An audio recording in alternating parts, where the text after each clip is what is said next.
എടി എന്തിനാടി നീ കരയുന്നേ? ചേട്ടാ ടൂറ് പോണോന്ന് പറഞ്ഞ് 1 മാസം മുൻപേ ഞാൻ പറഞ്ഞതാ. എന്നിട്ട് അച്ഛൻ പോകണ്ടെന്നാ പറഞ്ഞ്. എന്റെ ഫ്രണ്ട്സ് ഒക്കെ പോകുന്നുണ്ട്. അല്ലെങ്കിൽ എന്റെ സങ്കടം കാണാൻ ഇവിടെ ആർക്കും നേരമില്ലല്ലോ. എടി അച്ഛൻ്റെ കാശില്ലാത്തോണ്ടായിരിക്കും അച്ഛൻ പോകണ്ടെന്ന് പറഞ്ഞത്. കാശ് ചെലവാക്കാൻ പറ്റുന്നത് സ്നേഹത്തോടെ പറഞ്ഞെന്താ എനിക്ക് മനസ്സിലാവത്തില്ലേ? ഇതൊരു മാതിരി കടിച്ചു കയറാൻ നിൽക്കുവാണ്. വീട്ടിലെ ബുദ്ധിമുട്ട് മനസ്സിലാക്കാത്ത മണ്ടിയൊന്നുമല്ല ഞാൻ. പക്ഷെ ഇവിടെ ഇപ്പൊ അത്ര ബുദ്ധിമുട്ടൊന്നും ഇല്ലല്ലോ. അല്ലെങ്കിൽ അച്ഛന് കാശ് ചെലവാക്കാൻ വയ്യ, അല്ലെങ്കിൽ നാട്ടുകാർക്കൊക്കെ കൊടുക്കും കേട്ടോ. പണ്ടേ ഞാൻ ഇതുപോലെ ടൂർ പോകുന്ന സമയത്തും ഏകദേശമൊക്കെ ഇതുപോലെ തന്നെ ആയിരുന്നു. പിന്നെ ക്ലാസ്സിലെ പിള്ളേര് ഷെയർ ഇട്ട എന്നെ കൊണ്ടുപോയത്. അത് അവരുടെ സ്നേഹം. ആ സമയത്ത് ഞാൻ അനുഭവിച്ചൊരു നാണക്കേടുണ്ടായിരുന്നു ടീച്ചേഴ്സിന്റെയും ഫ്രണ്ട്സിന്റെ ഇടയിൽ. ഇതൊന്നും പറഞ്ഞ ആർക്കും മനസ്സിലാവത്തില്ല. ഞാൻ എന്റെ ഫ്രണ്ട്സിനോട് എന്ത് പറയും? കാശില്ലാന്ന് പറയണം. കാശില്ലാത്തവൻ കാശില്ലാത്ത പറയുന്നതിന് എന്താ കുഴപ്പം? പക്ഷെ ഞാൻ അത് പോണോന്ന് ഒത്തിരി ആഗ്രഹിച്ചാ ചേട്ടാ. പണ്ട് കൊച്ചിലെ ഗുരുവായൂർ പോയതാണ് എനിക്ക് ഓർമ്മയുള്ളത്.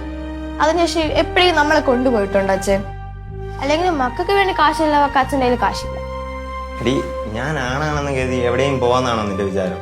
എടി കൂട്ടുകാരോട് കൂടെ വെറുതെ ഒന്ന് പുറത്തിറങ്ങി പോലും കാശ് വേണം. ഫുഡിന്, ഡീസലിനും ഇതിനെല്ലാം ഷെയർ ഇടേണ്ടി വരും. പിന്നെ കുറെ പ്രാവശ്യമൊക്കെ അവര് നമ്മളെ കൊണ്ടുപോകും. പിന്നെ അത് അവർക്കൊരു ബേഡനാവും. നമ്മുടെ ബുദ്ധിമുട്ട് അവരറിയേണ്ട കാര്യമില്ലല്ലോ. അല്ലെങ്കിലും ചേട്ടാ അമ്മ അച്ഛൻ ഞങ്ങളെ ബാധ്യത തീർക്കാൻ വേണ്ടി അവർ എന്തൊക്കെയോ ചെയ്യുകയാണ്. പിന്നെ നമ്മളെ സ്നേഹങ്ങളും ഇഷ്ടങ്ങളൊന്നും അവർക്കറിയണ്ട. നീ സമാധാനപ്പെട്. ഇതൊക്കെ നമ്മുടെ വിധിയാണെന്ന് വിചാരിക്കുക. അല്ലെങ്കിൽ ഇങ്ങനെ ഒരു ദാരിദ്ര്യം പിടിച്ച വീട്ടിൽ നമ്മൾ വന്ന് ജനിക്കോ? നിങ്ങൾ വന്നാ നിങ്ങൾക്ക് ചോറെടുക്കട്ടാ. നീ എവിടെ നിന്നേ? എന്താ ബിന്ദു, ഇവനിന്ന് എവിടെ പോയെന്ന് നീ എന്നോട് പറഞ്ഞത്? അത് അവന്റെ കൂട്ടുകാരുടെ ആശുപത്രി പോയെന്ന് പറയും. ആശുപത്രിയില് അവനിന്ന് പോയത് കാറ്ററിങ്ങിനാ.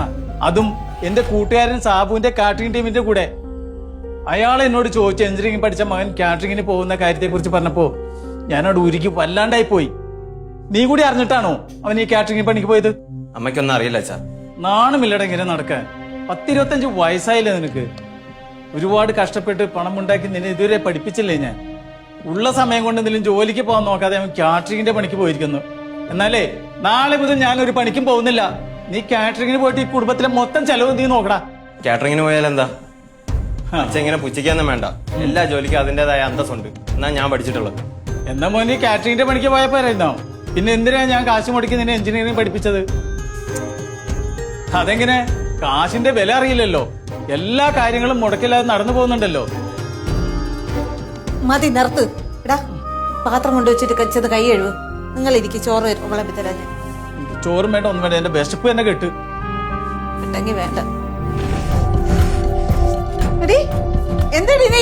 എന്താണ് നീ കാണിക്കേണ്ടത്? ഭ്രാന്ത് പിടിച്ചാ നിനക്ക്? സ്വന്തം മക്കള് ചോദിച്ചപ്പോ കാശ് തരായില്ലായിരുന്നല്ല, പെങ്ങളോട് ചോദിച്ചപ്പോ കൊടുത്തായിരുന്നല്ല. എന്താ അപ്പൊ ദാരിദ്ര്യം മനസ്സിലൊന്നുമില്ലേ? പതുക്കെ പറയടി, അപ്പത്തെ അച്ഛനുണ്ട്. കേട്ടോ, നിനക്ക് അറിയാലോ. കേട്ടില്ലെന്ന് എനിക്കൊരു കുഴപ്പമില്ല. കൂടിപ്പോയി 2 അടി തരും, ഇത്രയല്ലേ ഉള്ളൂ.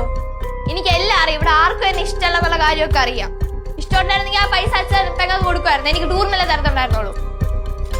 കുടുംബക്കാരൊക്കെയാണ് വലുത്. ശ്രീ, നീ വായം വെച്ച് മിണ്ടായിരുന്നോ? കുഞ്ഞാന്റെ അവസ്ഥ മോശമായതുകൊണ്ടല്ലേ അച്ഛൻ ആ കാശ് എടുത്ത് കൊടുത്തത്. നീ പോടാ, നിനക്ക് സപ്പോർട്ട് അമ്മയുണ്ട്. എനിക്ക് ആരാ ഉള്ളത്? കൂട്ടുകാരുടെ അച്ഛനമ്മ സ്നേഹിക്കണാണപ്പോ തന്നെ എനിക്ക് കൊതിയാവണ്. ഇവിടെ ഉള്ളതിന്റെ മുഖത്ത് തന്നെ നോക്കാൻ പേടിയാണ് എനിക്ക്. അച്ഛനല്ലെങ്കിൽ വേണ്ടി എന്തിനാ ചെയ്യുന്നേ? മര്യാദക്ക് ഇരുന്നോളണം. നിന്നെയൊക്കെ രണ്ടിനെ പഠിപ്പിച്ച് വലുതാക്കാൻ വേണ്ടിയിട്ടല്ലേ അങ്ങനെ കഷ്ടപ്പെടുന്നത്? പഠിപ്പിക്കണ കണക്ക് ഇവിടെ ആരും ഒന്നും പറയണ്ട. മക്കളുണ്ടായാൽ നിങ്ങൾ പഠിപ്പിക്കണം, നിങ്ങളുടെ കടമയാണ്. ശ്രീ, നിന്നോടാണ് പറഞ്ഞത് മിണ്ടാതിരിക്കാൻ. എന്റെ വാ അടപ്പിക്കാൻ ആരും നോക്കണ്ട. അല്ലെങ്കിൽ അമ്മ എന്താ എന്റെ അച്ഛനെ സപ്പോർട്ട് ചെയ്യണത്? അച്ഛൻ അമ്മയ്ക്ക് വേണ്ടി എന്തെങ്കിലും ചെയ്തിട്ടുണ്ടോ? ഞങ്ങൾക്ക് വേണ്ടി എന്തെങ്കിലും ചെയ്തിട്ടുണ്ടോ? അച്ഛനിപ്പോ കാണുന്നതന്നെ എനിക്ക് പുച്ഛമാണ്. എല്ലാരും പേടിപ്പിച്ചത് റെസ്പെക്ട് കിട്ടുമെന്നാണ് അച്ഛന്റെ വിചാരം. അച്ഛന് നല്ല പേര് കിട്ടാൻ വേണ്ടിയിട്ട് ഭാര്യ മക്കളെ കഷ്ടപ്പെടുന്നത്. നാട്ടുകാർക്ക് കുടുംബക്കാർക്ക് പൈസ കൊടുത്തിട്ട് അവരെ സന്തോഷിപ്പിക്കണം. അതാണ് അച്ഛന് വേണ്ടത്. നീ എന്തൊക്കെയാണ് ഈ പറയുന്നത്? അച്ഛൻ എന്തുമാത്രം കഷ്ടപ്പെട്ടാണ് ഈ കുടുംബം നോക്കുന്നതെന്ന് നിനക്കറിയാലോ. അമ്മ ഇനി ഒന്നും പറയണ്ട. അച്ഛൻ ഞങ്ങളോട് ഒട്ടും സ്നേഹമില്ലെന്ന് എനിക്കറിയാം. എനിക്കിപ്പോ അച്ഛനെ കാണുന്നതിന്റെ വെറുപ്പ്. നിർത്തടി. ഇനി ഒരു അക്ഷര അച്ഛനെ പറ്റി നീ പറഞ്ഞ നിന്റെ ചെവിക്കല്ലേ ഞാൻ അടിച്ചു പൊടിക്കും. വെറുപ്പാണത്രേ. വെറുക്കാൻ മാത്രം ആ മനുഷ്യൻ നിന്നോട് എന്ത് തെറ്റാ ചെയ്തത്? പറ. നിന്നെ വളർത്തി വലുതാക്കിയതോ അതോ പഠിപ്പിച്ചതോ? പറയടി. സ്വന്തം ആരോഗ്യം പോലും നോക്കാതെയാ ആ മനുഷ്യൻ നമുക്കൊക്കെ വേണ്ടി കഷ്ടപ്പെട്ട് പണിയെടുത്ത് 3 നേരത്തിന് 4 നേരം ആഹാരം കഴിച്ചിവിടെ കിടക്കുന്നത്. ആ പാവത്തിന് ഇപ്പൊ 55 വയസ്സായി. എത്ര നാളായി പണിയെടുക്കാൻ തുടങ്ങിയെന്ന് അറിയോ? എന്റെ അറിവിൽ ഒരു കാലിച്ചായ കുടിക്കാൻ പോലും വെറുതെ പൈസ കളയണ ഞാൻ കണ്ടിട്ടില്ല. നമുക്കൊക്കെ വേണ്ടിയാ അച്ഛൻ ജീവിക്കുന്നത് തന്നെ. 10-25 വയസ്സായി. എനിക്ക് ആ പാവത്തിന് വേണ്ടി ഒന്നും ചെയ്യാൻ പറ്റാത്തത് കൊണ്ടാ അച്ഛന്റെ മുഖത്തോ നോക്കാതെ ഞാൻ നടക്കുന്നത്. അച്ഛന്റെ ഏറ്റവും വലിയ ആഗ്രഹം എന്താണെന്ന് നിനക്കറിയോ? ഞാൻ പഠിച്ച് ജോലി വാങ്ങി കുടുംബമൊക്കെ നോക്കി നടക്കണമെന്ന്. എന്നെ കൊണ്ട് അതിന് പറ്റിയതുമില്ല. ഇപ്പോഴും അച്ഛന്റെ ചെലവിൽ ജീവിക്കാനാണ് എന്റെ വിധി. നീ എന്താ പറഞ്ഞത്?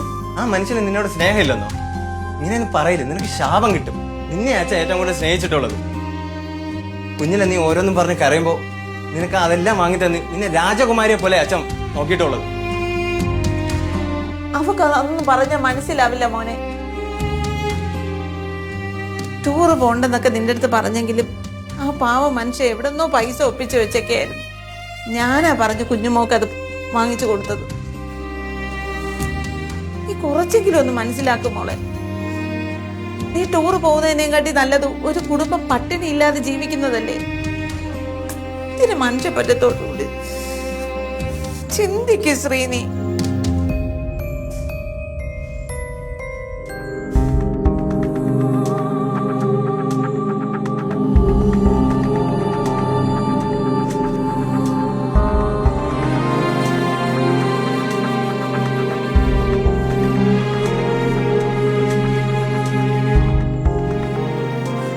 മോള് പറഞ്ഞതെല്ലാം അച്ഛൻ കേട്ടു.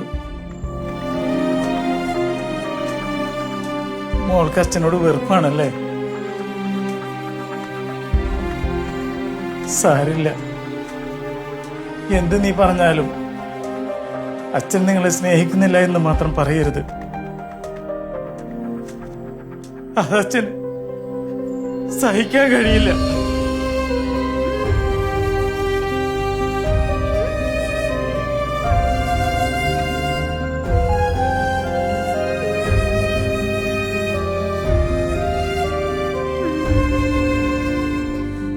എന്തിനാണ് ഈ മഹാപാവം ചെയ്തത്? ആ പാവം മനുഷ്യന്റെ കണ്ണീര് വീണ ദൈവം പോലും കൊടുക്കില്ലടി. പോയി മാപ്പോ, പോയി മാപ്പോ റെഡി. പോയി, പോയി, പോയി മാപ്പോ റേ. ഇപ്പൊ നിനക്ക് കോളേജിൽ ടൂർ പോകാൻ പറ്റാത്തത് കൊണ്ടല്ലേ നീ അച്ഛനെ തള്ളി പറഞ്ഞത്. ഈ ദേഷ്യം വാശിയൊക്കെ മാറിക്കഴിയുമ്പോഴേ നീ ഒന്ന് ആലോചിച്ച് നോക്കിയാൽ മതി നീ ചെയ്ത തെറ്റെന്താണെന്ന്. എടി, ഈ ലോകത്ത് അച്ഛൻ ചെയ്തു തന്നിട്ടുള്ളത് നിനക്ക് വേറെ ആരും ചെയ്തു തന്നിട്ടുണ്ടാവില്ല. നീ അതെന്തെങ്കിലും മനസ്സിലാവും.